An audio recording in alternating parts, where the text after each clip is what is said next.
wabarakatuh.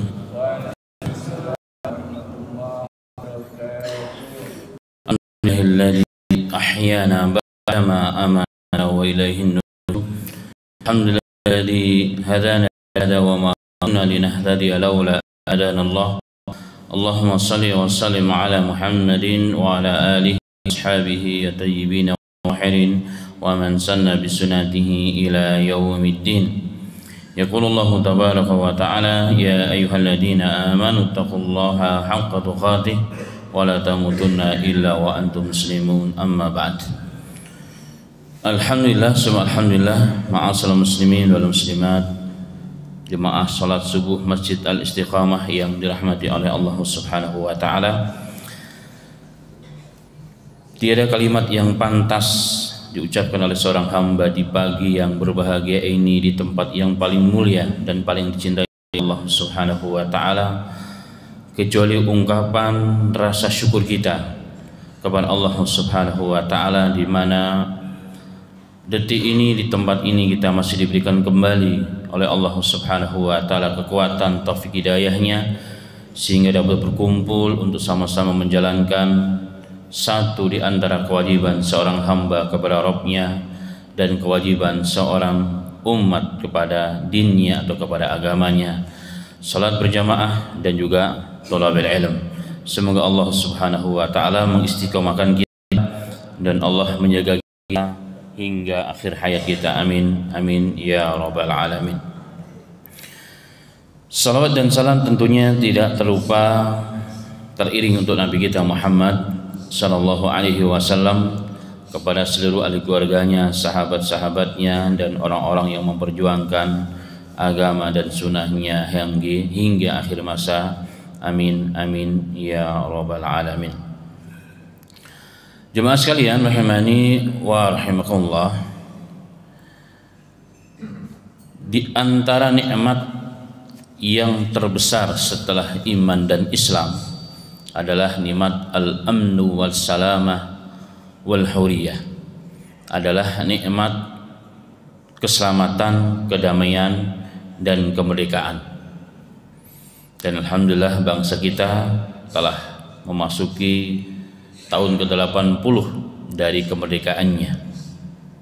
Tentunya berkat rahmat Allah Subhanahu wa taala melalui tangan-tangan para pejuang-pejuang kita. Jemaah sekalian rahimani wa rahimakallah, sehingga begitu sangat besar nikmat ini Allah Ta'ala turunkan surat Al-Quraisy yang menggambarkan bahwa nikmat itu nikmat yang begitu besar yang telah Allah anugerahkan kepada bangsa Quraisy. Amanahum min khauf, Allah menjaga keamanan, menjauhkan mereka. Kenapa saya angkat ini sebelum kita masuk kepada materi? Karena beberapa waktu ini dunia sedang terjadi pergolakan yang luar biasa. Yang mengherankan kita justru yang bergerak, yang bergolak, yang merasa peduli, care, bukan orang Islam saja, bahkan yang melalui pergerakan orang-orang yang dianggap non-muslim. Untuk apa? Menyuarakan tentang kebebasan saudara kita di Palestina. Ini yang mengherankan kita jemaah sekalian. Terkadang kita bingung sebagai orang Islam. Justru negara-negara besar yang hidup di kanan kirinya seakan-akan acuh tidak peduli. Karenanya jemaah sekalian, para ulama dunia menganjurkan kepada para imam, para imam-imam, para pemangku-pemangku masjid untuk selalu mendoakan qunut nazilah. Bagus kalau habis salat subuh ditambah juga qunut nazilah. Dan bukan qunut nazilah ini disunahkan oleh para jumhur ulama bukan hanya habis salat subuh, salat 5 waktu minimal mendoakan mereka. Allah mansur ikhwanana al-muslimina fi Palestin. Allah mangsurhum nasran mu'azzara, dan seterusnya. Sebagai bentuk kepedulian kita ya sebagai seorang muslim kepada saudara kita. Jemaah sekalian, sebagai gambaran saja untuk bagaimana kita merasakan kenikmatan hidup di negara yang sudah merdeka ini dengan segala hal tentunya. Tinggal kita sama-sama sempurnakan. Jika di antara kita yang ada di sini adalah bagian dari penduduk Gaza, kira-kira apa yang dapat kita rasakan saat ini jemaah sekalian? Boro-boro ya kita duduk dengan tenang, sholat, habis sholat taklim, zikir ya. Tidak ada rasa takut dan gangguan ya. Ketika terbuka mata karena kelelahan dan kecapean mencari tempat untuk berlindung diri dan dia mendapati dirinya masih selamat pun, itu nikmat yang sangat besar, luar biasa. Inilah yang terkadang kita melupakan ya. Inilah terkadang kita melupakan nikmat yang begitu besar yang Allah berikan kepada kita. Jujur saya pernah belajar di negara yang konflik. Di Pakistan itu kan konflik dulu, di Afghanistan, Masya Allah, kita sedang tidur nyaman jemaah sekalian, tiba-tiba bom meledak, bom di sekolah kita. Bahkan ada adik liting saya itu kena separuh badannya, tapi alhamdulillah masih selamat, dan sekarang alhamdulillah satu dari antara para tokoh-tokoh di Muhammadiyah, tokoh pemuda tentunya. Ini satu gambaran yang sangat luar biasa. Kita sedang main-main ya, tiba-tiba datang peluru yang nyasar. Ini satu hal yang dianggap Pakistan tidak seperti di Gaza, tetapi itu pun membuat banyak orang takut dan gelisah dan tidak tenang hatinya. Apalagi kalau betul-betul konfliknya sebagaimana saudara kita ada di sana. Karenanya jemaah sekalian, maka satu kewajiban kita sebagai sama muslim minimal mendoakan mereka. Jika tidak bisa yang lain, minimal doa ya. Maka doa jangan pelit ya. Maka anjuran dari MUI sendiri dan juga ulama-ulama dunia, sekali lagi para a'immah, para tokoh-tokoh, terutama para imam-imam, untuk selalu mendoakan mereka di kunut nazilah. Semoga pertolongan Allah turun kepada mereka dengan segera dan menjadi bagian ya, dari doa-doa kita diterima oleh Allah Subhanahu wa taala. Amin amin ya rabbal alamin. Baik, kembali kita masuk kepada bahasan inti jemaah sekalian. Hari ini masuk kepada amalan perisai syaitan yang ke-10, pertemuan yang ke-10. Pada hari ini insyaallah taala ya, kita akan bahas dua hal. Yang pertama ya, itu yang ke-19. Di antara amalan yang dapat menjaga diri kita dari gangguan syaitan, dari datangnya atau media syaitan mengganggu kita, adalah tarku an-najwa. Tarku an-najwa, meninggalkan an-najwa atau berbisik-bisik. Sebagaimana tadi ayat yang dibaca oleh imam kita ya di awal rakaat, di situ ya diterangkan innama najwa minasyaitan liyahzunal ladina amanu wa laysa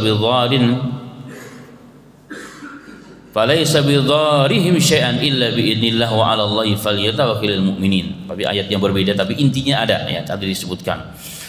Allah mengatakan innama najwa minasyaitan, sesungguhnya pembicaraan rahasia ya, ketika kita sedang duduk bertiga, kita bisik-bisik berdua, Allah mengatakan itu dari syaitan.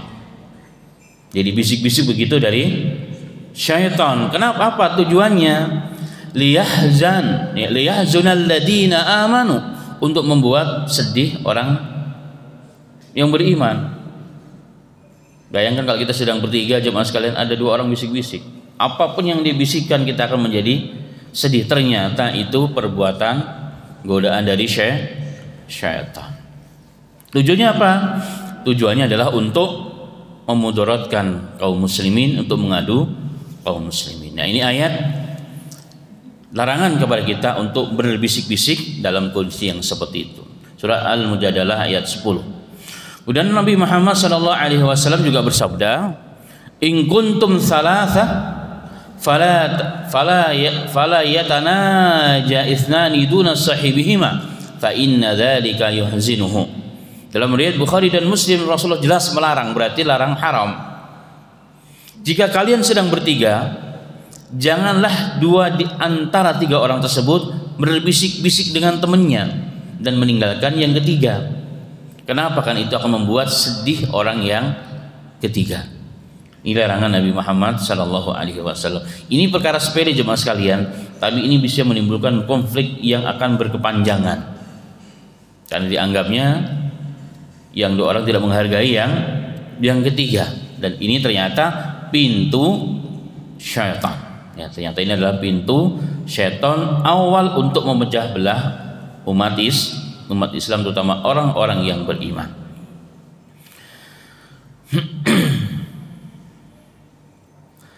Tetapi memang ada tambahan ya dari riwayat yang berikutnya, dalam riwayat Imam Ahmad dan seterusnya, kecuali illa biiznih, kecuali mendapat izin dari keduanya, dari yang pertama. Kita lagi ngobrol bertiga ya, ada sesuatu yang penting, maaf kami bicara ada sesuatu rahasia, tapi nggak ada kaitan dengan Anda.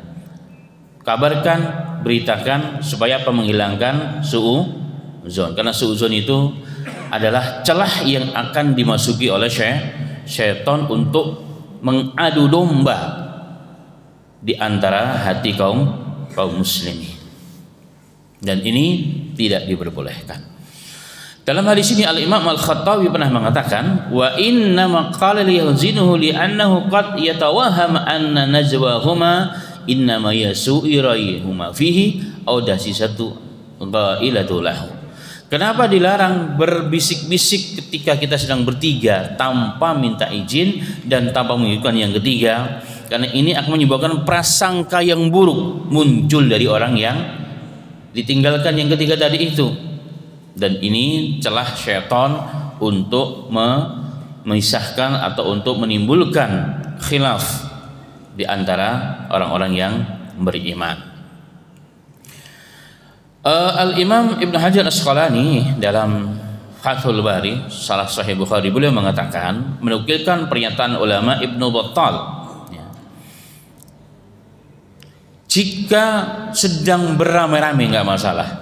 Jadi kalau kita sedang begini, ini kan banyak nih, ada dua orang yang berbisik, itu tidak masalah. Karena itu setan tidak akan mampu untuk masuk ke dalam hati-hati yang lain untuk menimbulkan rasa hal-hal yang tidak baik kepada orang yang sedang berbisik. Tetapi kalau hanya bertiga atau hanya beberapa orang, maka itu dilarang oleh Allah Subhanahu wa ta'ala.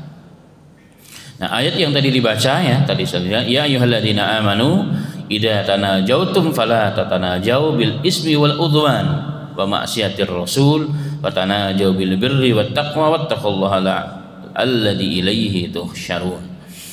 Kalaupun berbisik-bisik, itu harus berbisik-bisik yang baik.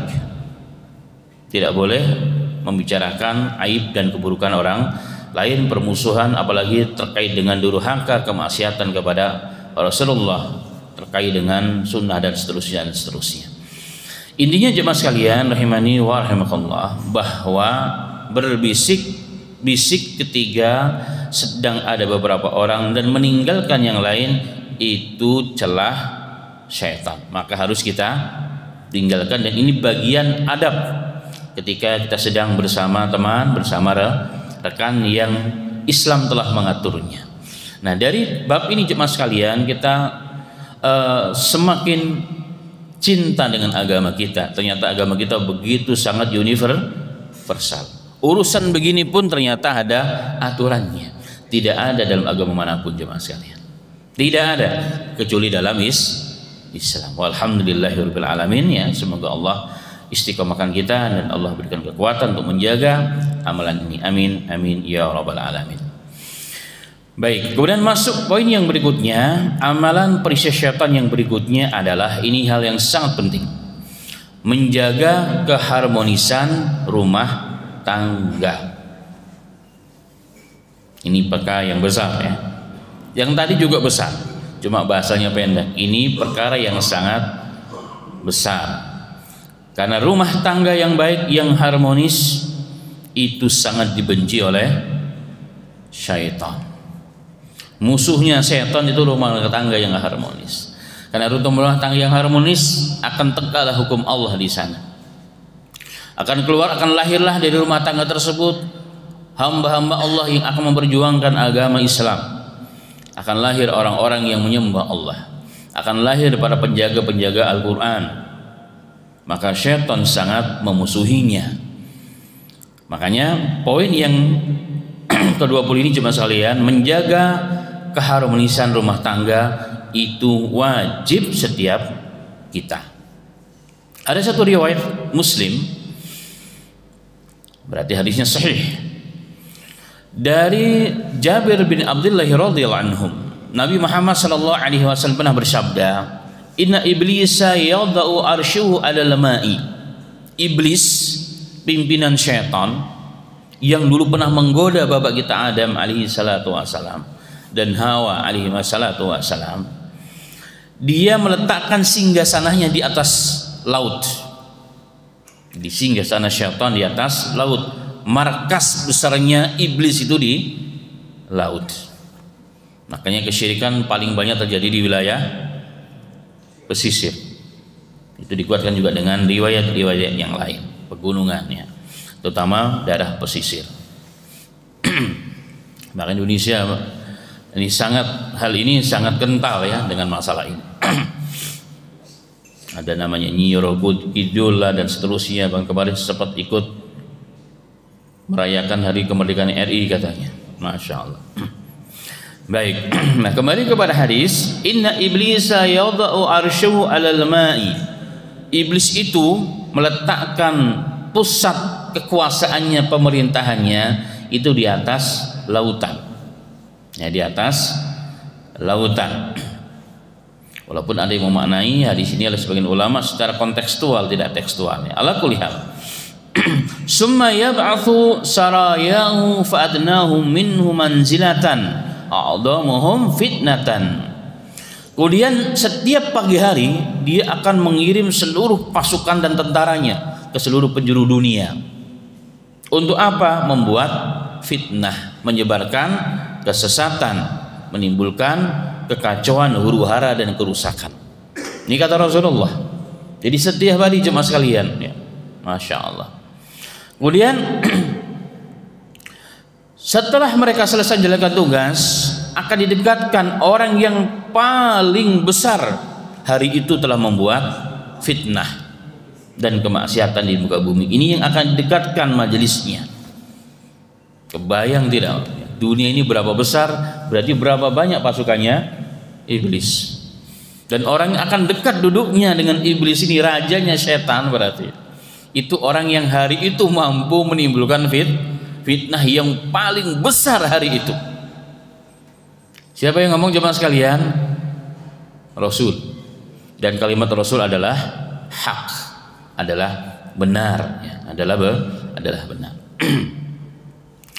Yaji'u ahaduhum fayaqul fa'altu kada wa kada fayaqulu ma sana'ta syai'.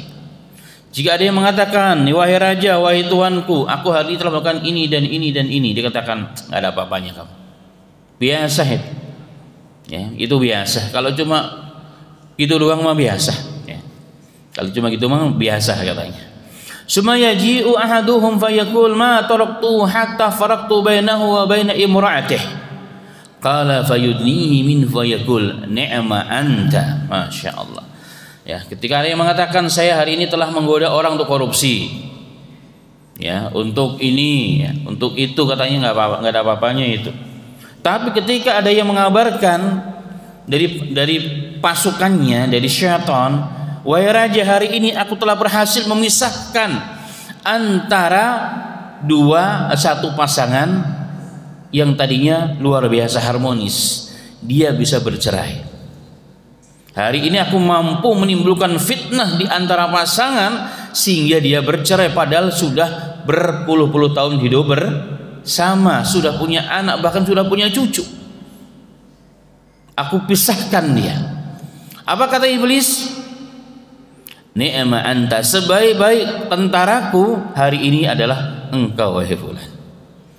Itu kata iblis. Ini dikisahkan oleh lisannya yang mulia Nabi kita Muhammad Sallallahu Alaihi Wasallam. Nah, dari sini jemaah sekalian kita pahami dengan jelas bahwa ternyata perceraian itu ya adalah perbuatan yang sangat dianggap besar oleh siapa?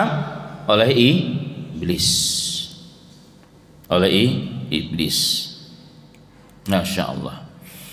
Nah, di sini Rasulullah tadi menggambarkan hanya dengan gambaran. Selain itu dianggap biasa. Kalau cuma menggoda orang telat sholat biasa. Dia menggoda orang untuk hari itu lupa baca Quran biasa.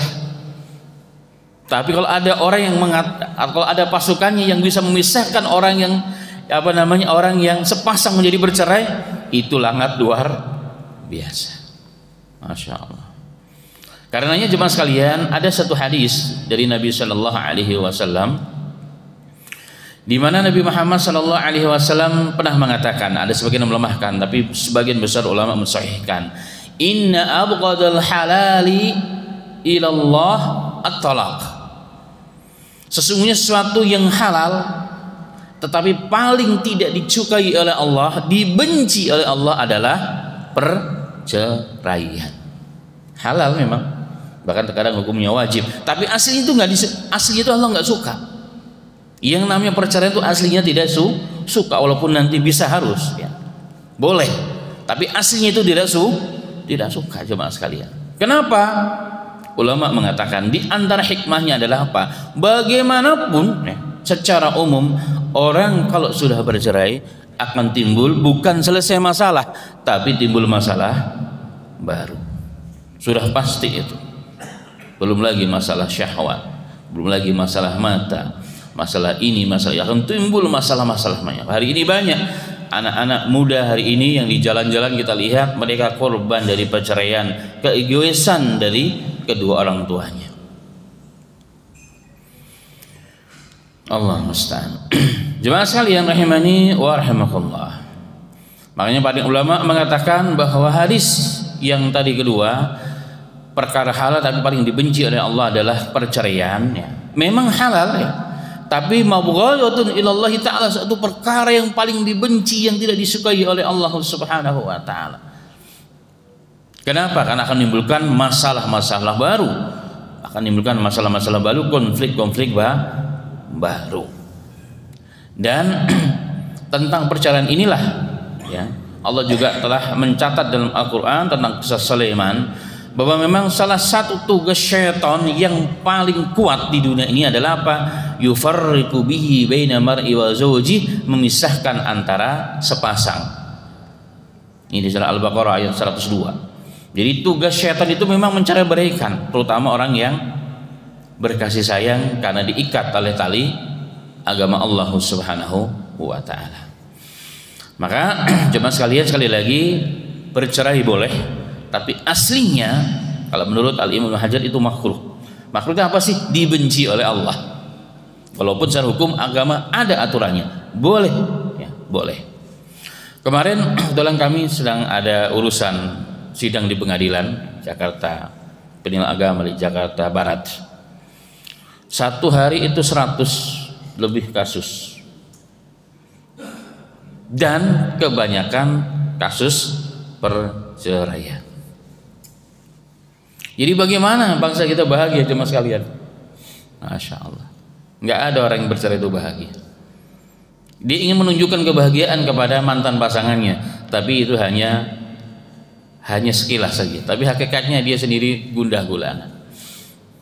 Karena Allah sudah mengatakan, Rasulullah sudah mengisyaratkan kepada kita. Maka secara hukum jemaah sekalian, sekali lagi, bercerai itu boleh, tidak ada masalah kalau memang harus. Bahkan terkadang hukumnya wajib ya, kadang juga hukumnya makruh, kadang hukumnya boleh, dan seterusnya. Ini dibahas ya dalam bab fikih. Tetapi sekali lagi, al-aslu, asalnya adalah makruh. Arti makruh itu artinya apa? Dibenci. Makruh itu artinya adalah dibenci jemaah sekalian ya. Perkara dibenci ya, dia namanya dibenci, nggak disukai ya, walaupun kelihatan amal baik, tapi kalau dibenci oleh Allah, Allah tidak suka. Sekarang apa gunanya? Allah gunanya. Dan tata cara bagaimana kalau terpaksa harus bercerai itu juga ada aturannya ya, juga ada aturannya. Berapa banyak orang yang kemudian menyesal kemudian menyesal. Cuma sekalian rahimani, tapi kita tidak masuk kepada bab fikihnya karena itu bukan bahasan kita. Nah, yang jadi catatan bagi kita di sini adalah apa sih konsep Islam dalam menjaga rumah tangga agar tetap menjadi keluarga yang harmonis. Bahkan ada satu ungkapan dalam bahasa Arab, baiti jannati, rumahku adalah surgaku. Sekali lagi jemaah, ini ungkapan bukan hadis. Jadi tidak ada satu riwayat pun yang sahih terkait dengan ini, tapi di ungkapan yang sahih tapi bukan hadis. Jadi tidak boleh menisbahkan ini kepada hadis Nabi Muhammad, tetapi ini ungkapan yang disepakati oleh para ulama bahwa konsep dalam Islam untuk menjaga keharmonisan rumah tangga harus menjadikan baiti jannati, rumahku, sebagai surgaku. Ini konsep yang sangat mendasar ya, dalam kajian atau dalam perspektif Islam. Sehingga jemaah sekalian rahimani wa rahimakumullah, dalam kitab Menipu Syaitan ada seorang ulama namanya Ainun Naim, ya, Ainun Naim. Waktu itu saya temukan buku ini di perpustakaan daerah. Saya tertarik, saya baca, masya Allah, ada satu kalimat beliau menukilkan pernyataan dari seorang sosiolog wanita Jerman namanya Maria von Ebener. Beliau mengatakan bahwa jika di dunia ini ada surga,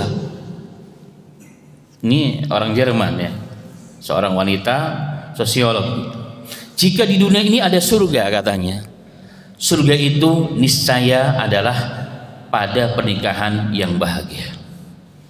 Kalau ada surga ya, maka surganya adalah apa?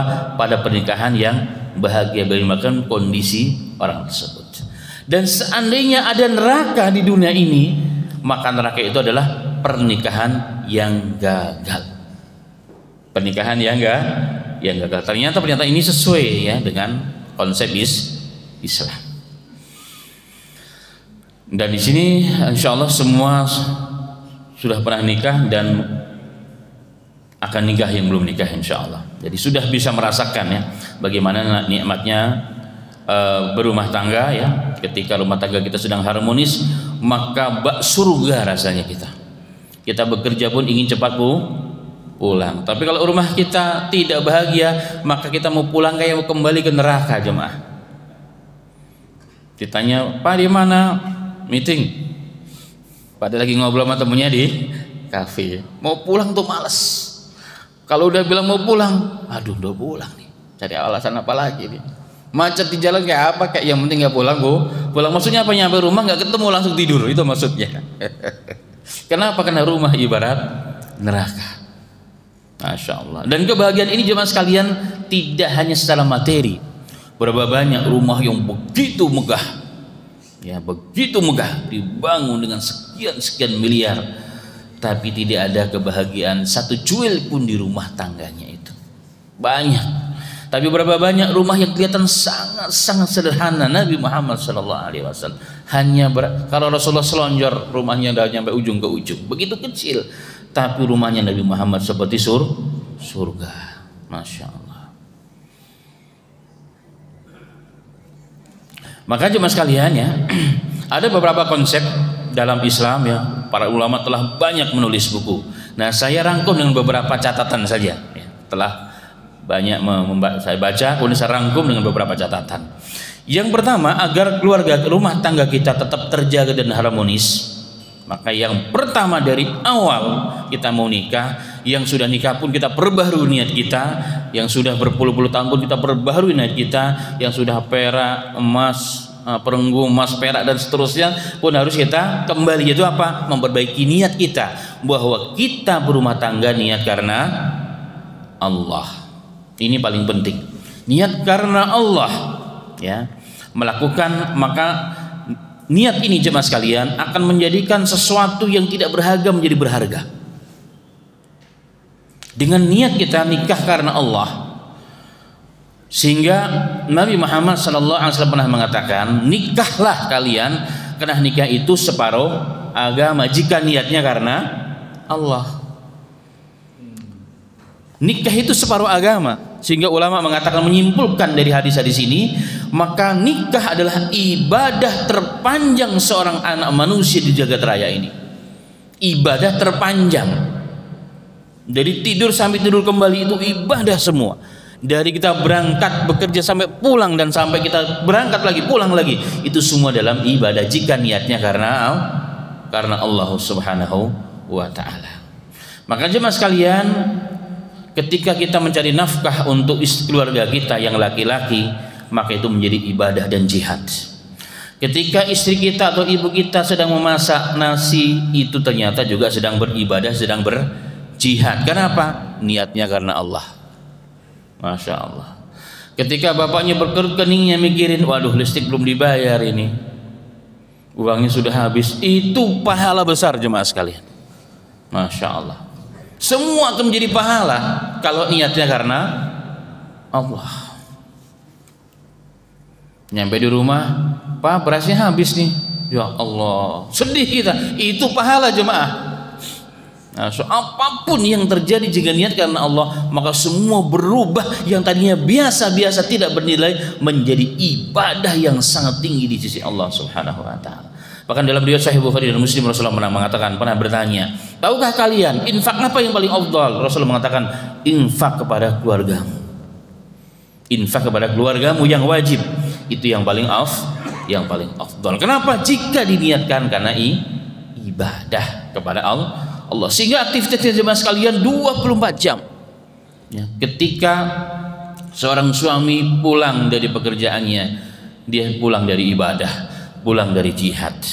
Maka ketika keringat berjatuhan karena mencari nafkah karena Allah, itu ibadah. Bensin yang dikeluarkan ibadah, bayar tol itu ibadah. Semua jadi ibadah.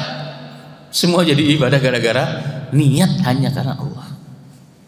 Dan ini kekuatan yang luar biasa jemaah sekalian ya. Banyak keutamaannya, banyak sekali keutamaan, tapi saya karena waktu yang pendek ya. Tentang masalah ini luar biasa ya, luar biasa. Kemudian jemaah sekalian rahimani rahimakumullah. Ketika kita menjalankan berumah tangga kita dengan niat karena ibadah, maka akan menimbulkan efek-efek yang begitu banyak yang positif. Kenapa? Karena merasa ini adalah ibadah. Bapak pulang dari pekerjaan kan capek, ya, capek. Kok dilihatnya istri di rumah sakit, maunya seorang suami kan di rumah udah disambut. Bapak baru nyampe, ya Pak, mau minum apa? Ini nggak bisa kena sakit. Maka ketika sakit jemaah sekalian, suami merasa rumah tangga adalah ibadah, berarti saat itu dia merasa Allah kondisikan aku untuk bekerja dan sekarang berkhidmat melayani istri. Ini bagian dari tugasku dalam beribadah, sehingga nggak ada rasa marah, rasa apapun. Nggak ada rasa marah apapun. Ketika suami pulang kerja, Bu mau minum, biasanya kan ibu lagi sibuk nih, ambil sendiri dah. Nggak ambil air minum doang aja bisa ngambil, manja amat. Nikah udah 50 tahun. Tapi karena istri merasa adalah ibadah, sebentar ya Pak, Masya Allah. Capek, penat yang luar biasa ya, macetnya Jakarta, belum lagi ABC dan seterusnya, masalah di luar sana hilang sirna gara-gara diambilkan oleh istri yang ikhlas satu gelas air. Ini Pak, Masya Allah, Bapak pasti capek ya. Masya Allah jemaah sekalian. Kenapa? Diawali dari niat ikhlas karena ibadah. Semua yang kita jalankan ibadah kepada Allah Subhanahu wa taala, sehingga Allah menjaga kita di hal yang tidak baik. Ini yang pertama. Yang kedua jemaah sekalian, dalam pernikahan untuk menjaga keharmonisan rumah tangga adalah kita harus meyakini kebahagiaan itu lahir dari, tentunya dari Allah, tapi dari kita sendiri. Dari kita sendiri, bukan karena dari pasangan kita. Bukan dari pasangan kita. Maksudnya bagaimana? Maksudnya adalah apapun yang Allah takdirkan kepada kita, kita harus mensyukuri. Siapapun pasangan kita, kita harus Bagaimanapun kondisinya kita harus mensyukuri. Karena bahagia itu bukan dari pasangan dia, tapi dari saya sendiri. Bagaimana saya mensyukuri pasanganku yang telah takdirkan untukku.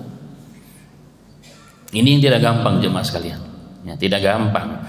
Al khairu khairatullah, kebaikan itu kebaikan menurut Allah. Jadi jodoh kita itu bukan yang kita cintai, tapi yang Allah takdirkan. Maksudnya bagaimana? Yang kita terima.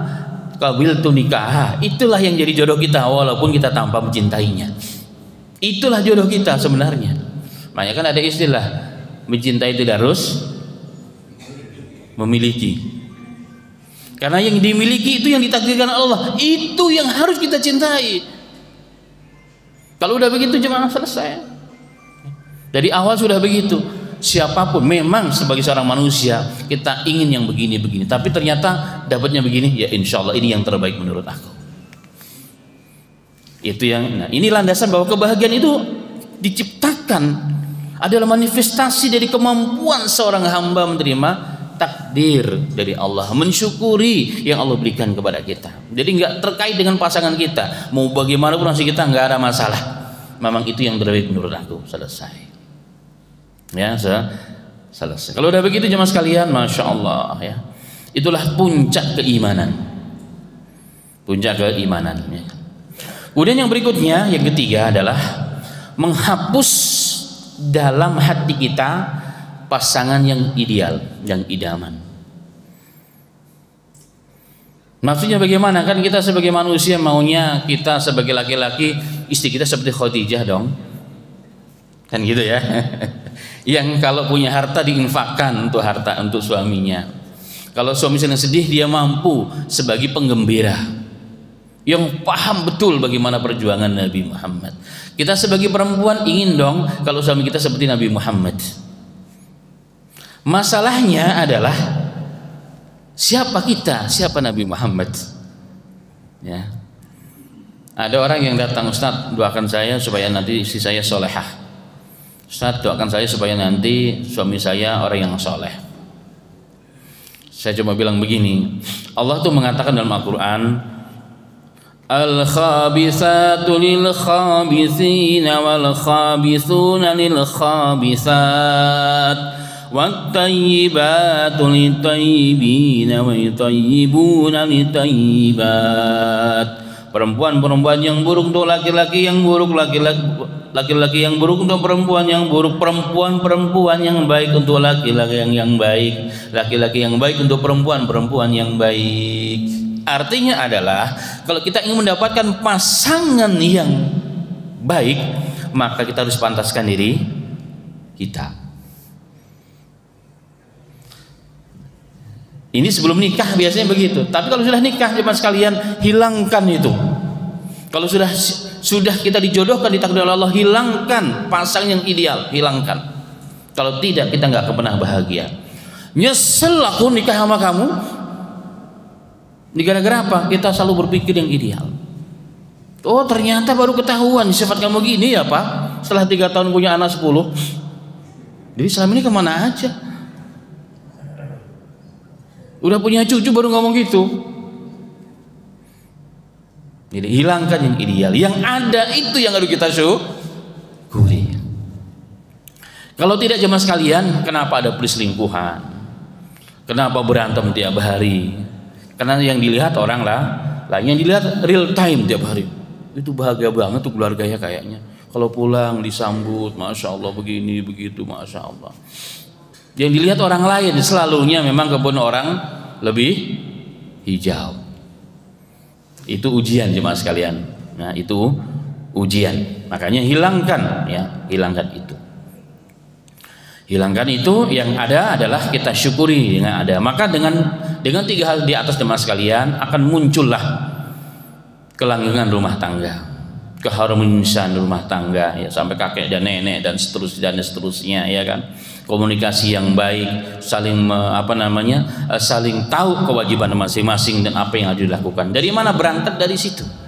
Ya berangkat dari situ kebahagiaan dari kita sendiri. Siapapun jadi pasanganku itu yang terbaik menurut Allah. Hilangkan pasangan kita yang ideal karena memang kita tidak pantas untuk itu. Kita tidak pantas itu. Jangan, kalau tidak yang ada orang lain yang lebih baik. Padahal yang di samping kita adalah lebih baik. Di samping kita lebih baik. Kalau hari ini kita melihat ada nenek-nenek, kakek-kakek sampai tua renta masih bersama, itu bukan karena duanya sempurna. Bukan karena keduanya sempurna sebenarnya. Bukan, nggak ada manusia yang sempurna. Hanya Nabi Muhammad dan Khadijah mungkin yang paling baik di muka bumi. Bukan sempurna mereka, tapi kenapa mereka bisa berjodoh sampai tua seperti itu? Ini yang jadi pertanyaan jemaah sekalian. Kenapa? Karena mereka tadi saling mensyukuri. Ya, mensyukuri dengan pasangannya. Oh, alhamdulillah saya masih punya pasangan. Mensyukuri yang ada. Dan kalau mensyukuri apa kata Allah, la azidan, akan ditambah nikmatnya. Yang kedua, bersabar. Kalau ternyata pasangan kita ada yang kurang pas, bersabar. Ini bagian ujian dari Allah Subhanahu wa ta'ala. Sebagai penutup mungkin jemaah sekalian, ada satu kisah seorang tabi'in, Imran bin Hitman. Walaupun beliau sempat menjadi khawarij ya, tapi dia seorang tabi'in yang meriwayatkan hadis langsung kepada para sahabat, termasuk Aisyah radhiyallahu anha dan sebagian ulama, dan muridnya banyak ya, termasuk ulama-ulama besar yang luar biasa.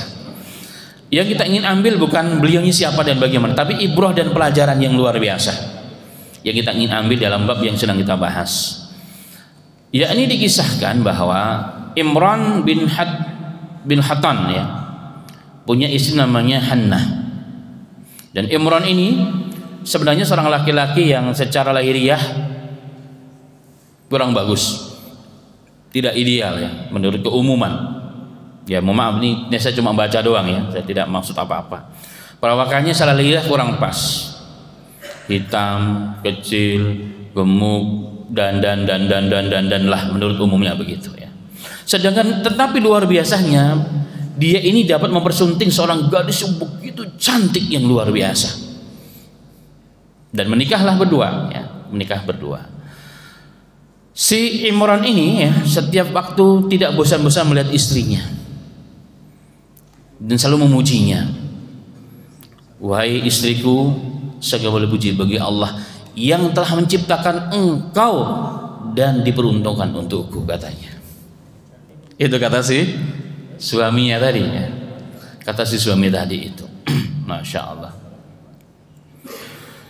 Kenapa Pak? Iya, karena kamu, Allah takdirkan orang secantik kamu kok bisa mendapatkan kayak aku. Saya bersyukur banget Dinda atas nikmat ini dari Allah Ta'ala. Masya Allah. Setiap hari itu diulang-ulang. Karena memang perempuan juga perlu digombalin kadang-kadang. Perlu digombalin ya, biar senang. Padahal dia tahu dia digombalin. Maka istrinya mengatakan, wahai suamiku, kalau memang begitu, saya kabarkan satu kabar gembira. Apa itu?